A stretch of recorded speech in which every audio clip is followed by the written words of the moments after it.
الحمد لله الذي هدانا لهذا وما كنا لنهتدي لولا ان هدانا الله اما بعد. محترم ناظرین، السلام علیکم ورحمۃ اللہ وبرکاتہ. امید ہے مزاج بخیر ہوں گے. حضرت صلی اللہ علیہ وسلم کے بنیادی حقوق کے تعلق سے بات ہو رہی تھی کہ نبی اکرم صلی اللہ علیہ وسلم کے امت پر بے شمار حقوق ہیں، احسانات ہیں. ان میں چند بنیادی حقوق بیان کیے گئے. ایک اور جو بنیادی حقوق میں سے آتا ہے وہ نبی اکرم صلی اللہ علیہ وسلم پر درود و سلام بھیجنا ہے، آپ کی بارگاہ میں صلاۃ و سلام کے نذرانے پیش کرنا ہے. درود شریف جتنا پڑھا جائے گا باعث خیر و برکت ہے، آخرت کی نجات کا ضامن ہے. ایک سب سے بڑا حق امت پر یہ ہے کہ وہ نبی اکرم صلی اللہ علیہ وسلم پر کثرت سے درود پڑھے. زندگی میں ایک مرتبہ تو پڑھنا یہ فرض ہے. اللہ رب العالمین کا ارشاد ہے سورۃ الاحزاب میں، ان اللہ وملائکتہ یصلون علی النبی یا ایھا الذین آمنوا صلوا علیہ وسلموا تسلیما. بے شک اللہ اور اس کے رسول، اس کے فرشتے رسول پر درود بھیجتے ہیں. اے ایمان والو، تم بھی ان پر درود بھیجو اور خوب سلام پڑھو. اللہ کے سلام بھیجنے کا مطلب ہے کہ اللہ رحمت نازل فرماتا ہے محمد عربی صلی اللہ علیہ وسلم پر. اور فرشتوں کے درود بھیجنے کا مطلب ہوتا ہے کہ وہ نبی صلی اللہ علیہ وسلم کے لیے دعائے رحمت کرتے ہیں. اس کے بعد مومنین کو حکم دیا جا رہا ہے کہ وہ بھی نبی اکرم صلی اللہ علیہ وسلم پر درود پڑھا کریں. وَيُسَلِّمُوا تَسْلِيمًا، تاکید کے ساتھ کہ کثرت سے ان پر درود پڑھا کریں. اس آیت کریمہ سے یہ بات معلوم ہوتی ہے، مفسرین فرماتے ہیں کہ زندگی میں ایک مرتبہ درود بھیجنا فرض ہے. دوسری بات، اس عمل کی اہمیت بھی معلوم ہوتی ہے اس آیت کریمہ سے. اب بڑا مسئلہ یہ ہے کہ درود آخر پڑھا کون سا جائے، کون سا درود افضل ہے. بخاری شریف کی روایت حضرت کعب بن عجرہ رضی اللہ عنہ فرماتے ہیں کہ انہوں نے خود نبی اکرم صلی اللہ علیہ وسلم سے سوال کیا تھا، کیف الصلاۃ علیکم اہل البیت، کہ آپ پر درود کس طرح بھیجا جائے. تو آپ صلی اللہ علیہ وسلم نے فرمایا، قولوا اللهم صل علی محمد وعلی آل محمد كما صلیت علی ابراہیم وعلی آل ابراہیم انک حمید مجید، اللهم بارک علی محمد وعلی آل محمد كما بارکت علی ابراہیم وعلی آل ابراہیم انک حمید مجید. یہ وہی درود ہے جو نماز میں پڑھا جاتا ہے، آخری خیرے میں جو پڑھا جاتا ہے وہی درود ہے نماز والا.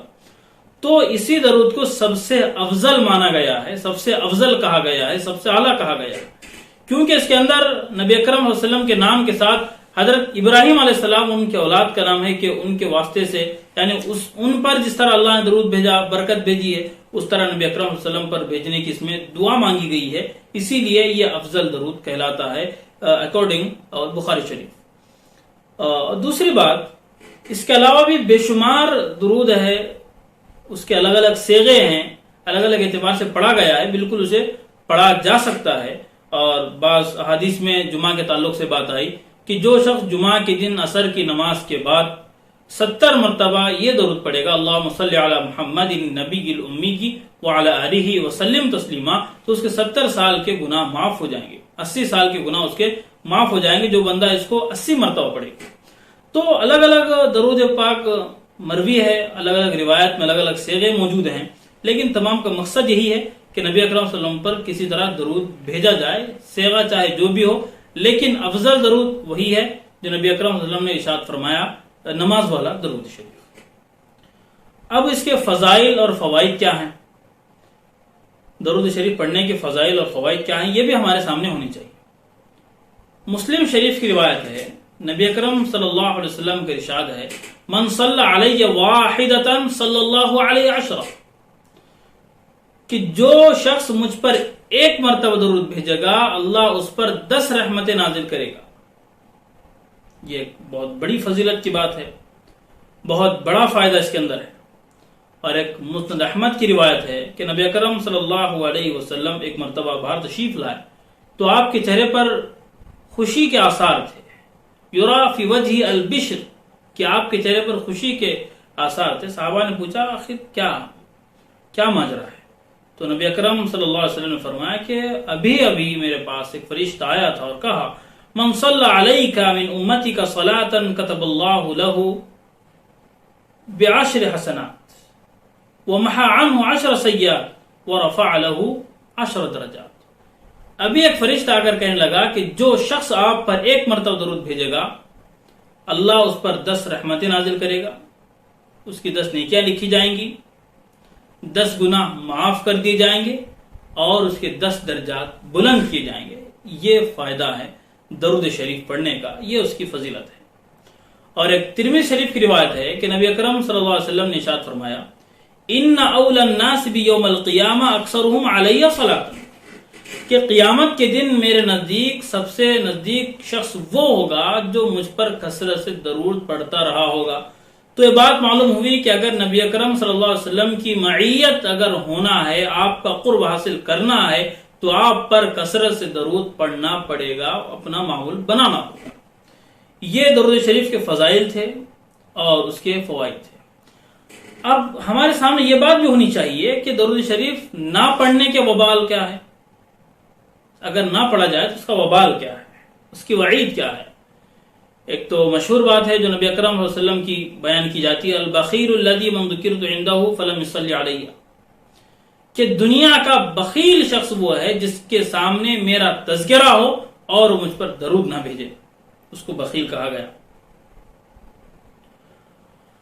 اور جو مشہور حدیث ہے جو ہم عام طور سے رمضان مبارک کے موقع پر سنتے ہیں کہ نبی اکرم صلی اللہ علیہ وسلم منبر پر چڑھ رہے تھے, ہر سیڑھی پر جب قدم رکھتے تو آمین کہتے.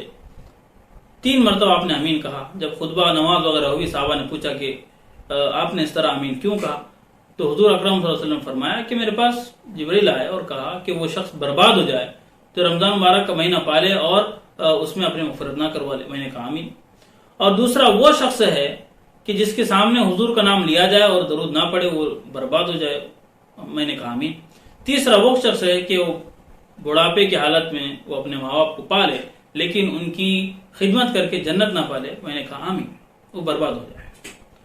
تو ان تینوں میں سے ایک جو ہے وہ درود کا ہے کہ گویا جب بھی نبی اکرم صلی اللہ علیہ وسلم کا نام آئے تو فوراً درود پڑھنا چاہیے. جو سب سے چھوٹا درود ہے وہ ہے صلی اللہ علیہ وسلم, یہ سب سے چھوٹا درود ہے. باقی ہم اس کے اندر دوسری کتابوں سے معلوم کر سکتے ہیں. ایک بات یہ ہوئی. دوسری بات جو دوسری حدیث میں ملتی ہے کہ جس نے نبی اکرم صلی اللہ علیہ وسلم پر درود پڑھنا بھولا گویا اس نے جنت کا راستہ بھول گیا. روایت ہے من نسی الصلاۃ علیہ خطی طریق الجنہ, ابن ماجہ کی روایت ہے کہ جو مجھ پر درود بھیجنا بھول جائے گویا وہ جنت کا راستہ بھول گیا, جنت کا راستہ وہ بھٹک گیا. تو یہ اتنی سخت باتیں جو کہی گئی ہیں, ظاہر بات ہے جس انسان کے امت پر اتنے احسانات ہیں, اتنے اس کے حقوق ہیں, اگر وہ اس پر درود بھی اگر پابندی سے نہیں پڑا تو پھر اس کے حق ہے کہ وہ برباد ہو جائے. اور بہت سی جگہ یہ بات بیان کی بھی گئی ہے. تو یہ آپ حضرات کے سامنے درود السلام کے فضائل, اس کے فوائد اور نہ کرنے کی وعید آ گئی, اور درود کون سا پڑھا جائے یہ بھی آپ حضرات کی خدمت میں آ گیا ہے. آخر میں ایک بات التماساً درخواستاً عرض ہے, وہ یہ کہ آدمی معمول تو یہ ہونا چاہیے کہ صبح سے شام تک چلتے پھرتے وہ درود کا اہتمام کرے, لیکن آدمی اگر نہیں کر سکتا ہے تو دن بھر میں کبھی کسی نماز کے بعد معمول بنا لے. مثلا فجر کی نماز کے بعد ہم اتنے 100 مرتبہ نبی اکرم صلی اللہ علیہ وسلم پر درود بھیجیں گے, پھر تب اس دوسرے کاموں میں مصروف ہو جائیں گے. یا ظہر کے بعد کا معمول بنا لے, یا عصر کے بعد کا, کسی نماز کا اگر معمول بنا لیا جائے کہ ہم اس نماز کے بعد آپ صلی اللہ علیہ وسلم اتنی مرتبہ درود بھیجیں گے, تو یہ ایک ہمارے لیے بہت ہی اچھی بات رہے گی. ایک ہماری زندگی میں ایک برکت آنے کا, رحمت کے اللہ کے نازل ہونے کا ایک سبب بنے گا. ضرورت اس بات کی ہے کہ اس پر عمل کیا جائے.